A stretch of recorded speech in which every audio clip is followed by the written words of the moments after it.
What's up, guys? Welcome to Richie's Truck and Auto.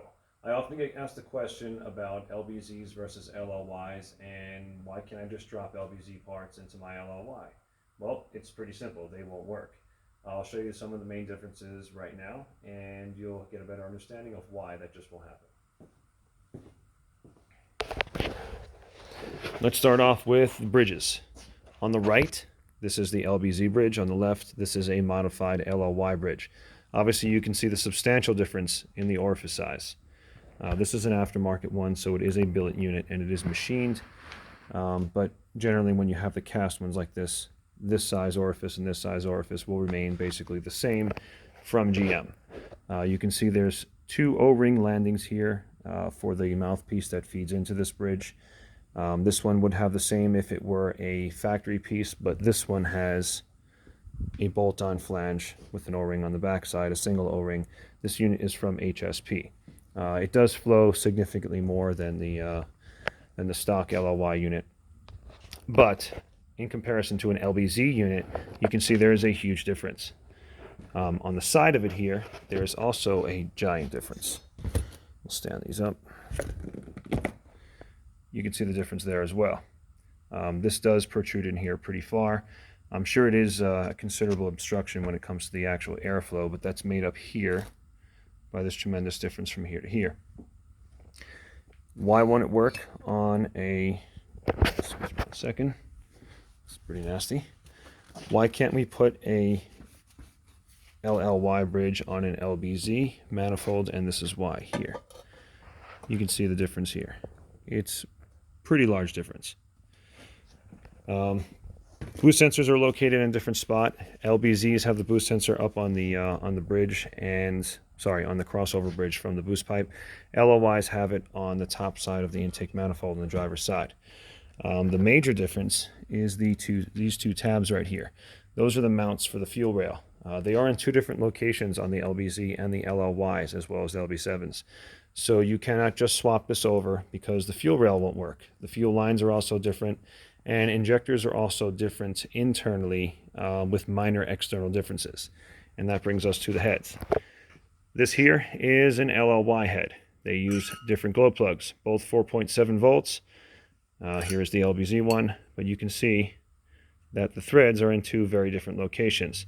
And that is because when you put an LBZ glow plug into an LLY head, obviously it won't work. It'll thread in, but it will not get down to the bottom part of the head here.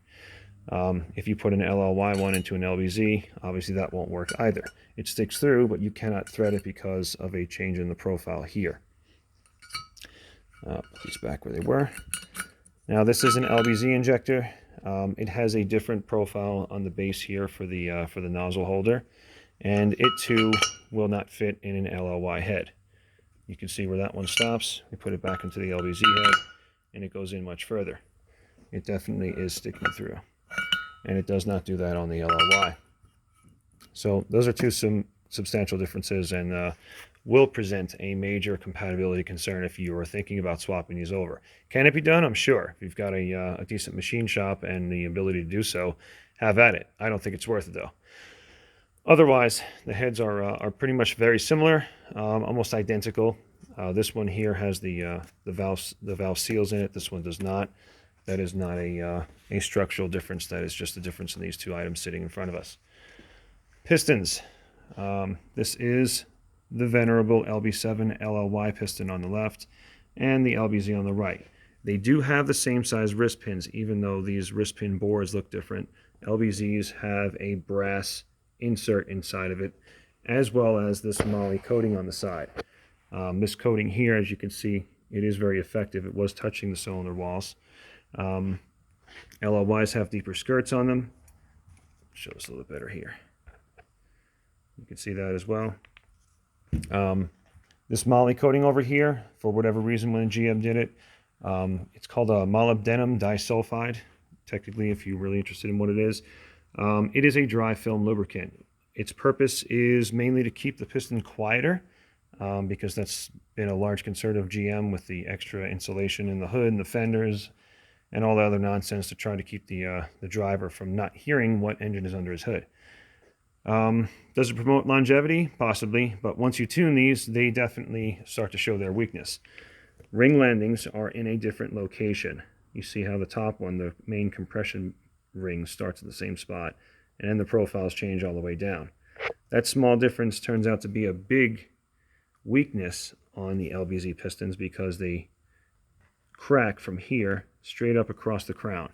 There is a different profile on the bowl. It's hard to show on this image here. Both 7-hole injector nozzles. Again, LLY, LBZ. But the LLY pistons are known for lasting and taking quite a bit more than LBZs. This is an LLY rod here. I don't have an LBZ to compare with it, but the LBZs had a little bit more material here on this H-beam style. It is quite noticeable, actually. So LBZs came with better rods, but they dropped the ball on the pistons because they were definitely known for cracking. There's obviously plenty of other issues with the LLY versus LBZ as far as fuel flow. They had a higher flow CP3, different profile on fuel control actuators, different turbos. It was a 60.5 on LBZs, 63.5 on the LLYs, and LLYs were known for having for cooling issues. LBZs definitely stepped it up with larger fan blades, larger capacity radiator, higher flow water pumps, all that good stuff, as well as a 6-speed transmission. So, if you're thinking about swapping over an LBZ to an LLY, it's an excellent idea. Make sure you change the ECMs. FICM is not needed on an LBZ. LLYs had FICMs on the passenger side front of the head, much like LB7s. LBZs integrated it into the e35a controller. The e60a controller that's on the LLYs were obviously much bigger and had an external FICM, like I mentioned. And they do need fuel running through them. That is for cooling purposes, so you can't just do away with the fuel running through those FICMs like some people have. It will result in a decreased life expectancy on your FICM. All right, hopefully I didn't bore you too much, but that's the long and short of it of LBZ versus LLY. Thanks for watching. Hope you enjoyed.